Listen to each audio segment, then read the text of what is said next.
तो ती चिनी चिंदेनाची नाही. नाथ महाराज म्हटले दारू पितो हा? आणि अख्ख्या गावात ठिकाणा घालतो मोले मध्ये राहते तो ते चिनी चिंदेनाची गाय मा ब्रह्मानंद सेवेला आहे तो ती विराही उगला. म्हणजे आम्ही ब्रह्मानंदाचं सेवन केलं तर शांत राहील का? भक्तीची बी एक मस्ती असली पाहिजे. एखाद्याचं तो वारकरी मंडळी आपण नम्र असलं पाहिजे. लाचार नसलं पाहिजे, नम्र पाहिजे.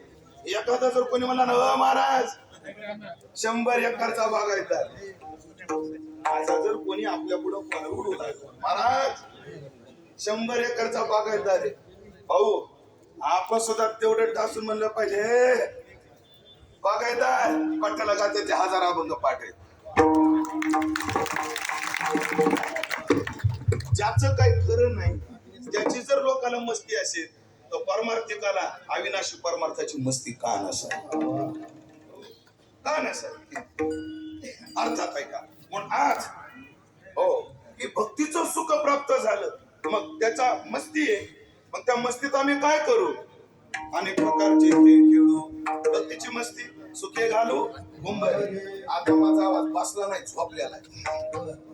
कारण एवढ्या आठवड्यामध्ये 3 राज्याची हवा पाणी खाऊ लागलं. 8 दिवस आता सोबत उत्तर प्रदेश वृंदावन लावलं. त्याच्यानंतर 2 दिवस तामिळनाडू.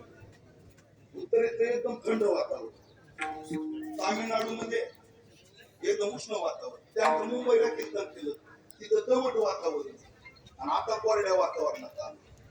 एवढ्या वातावरण हे आमचं लईच नाच होत. आमचे माऊली झालं यांचे आवाज म्हणजे समृद्धी महामारी. स्पीड ब्रेकर नाही.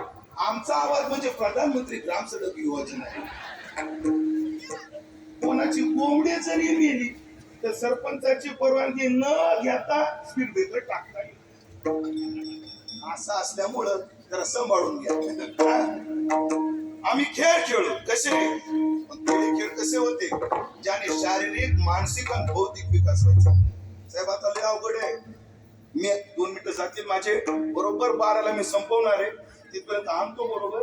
पण एक विचार सांगून जातो हे सांगणे गरजेचे. सध्या मला डॉक्टर लहाने भेटले.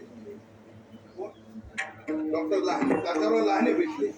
तात्याराव लहानेने मला एक गोष्ट सांगितली साहेब की अजून 20 वर्षानं तुम्हाला बिना चष्म्याचा एकही माणूस भेटणार नाही. वयोगट कोणताही असो. काय भेटणार नाही?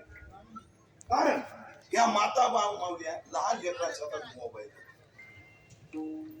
लेकर महाराज बऱ्याच घरात असं आहे मोबाईल पहिल्याशिवाय जेवणात एवढे आहारी गेले. श्रीगोंदा एक्सप्रेस करता मोबाईल द्या ना नारदवारा न्यूज करता संपादक रमेश गांधी तुम्ही बी कमी नाही. विचार पाहुणे आले पोटाचं रडू लागत तुम्ही काय करता? जय महाराष्ट्र. मी म्हणतो थोड्या वेळ ते रडले ना चालत पण लेकराच्या हातात मोबाईल देऊ नका. तुम्ही बी नाही पाहू नका कामापुरतं. सध्या एवढे मोबाईलच्या आहारी गेलो आपण जसं मोबाईल हुशार असल्याशिवाय झोपा येणार. आणि ते मोबाईल कसं करत नाही कसा पगडा घालतो तुम्हाला सांगतो. मोबाईलचा पगडा आपण सध्या काय आठवण पडलो की पहिलं म्हणतो झोप यूज करतो. सुरुवात काय करतो? झोप येईपर्यंत पाहू. त्याचं पर्यावरण कशात होतं माहिती? एवढं पाहूनच झोप. सुरुवात अशी होती एवढं झोप येईपर्यंत पाहू. नंतर त्याचं काय होतं? एवढं पाहून झोप. आणि त्याचा कळस एवढा कठीण आहे. कळस एवढा कठीण आहे उचललं तरी चालू राहत आहे. सध्या कोणी कसे आजारी असलं आता डॉक्टर लोक झोपीच्या गोळ्या द्यायला लागले. मला पोटाचा त्रास झाला आणि त्या डॉक्टरनं गोळ्या दिल्या. ओळखीचे TMT डॉक्टर आहेत आमचे. पण मला एक सवय जे औषधं दिले ते मी गुगलवर सर्च करतो. इफेक्ट आहे साईड इफेक्ट काय कशा करता दिले जातात.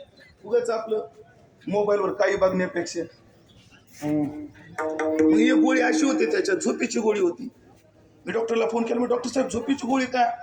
म्हणे महाराज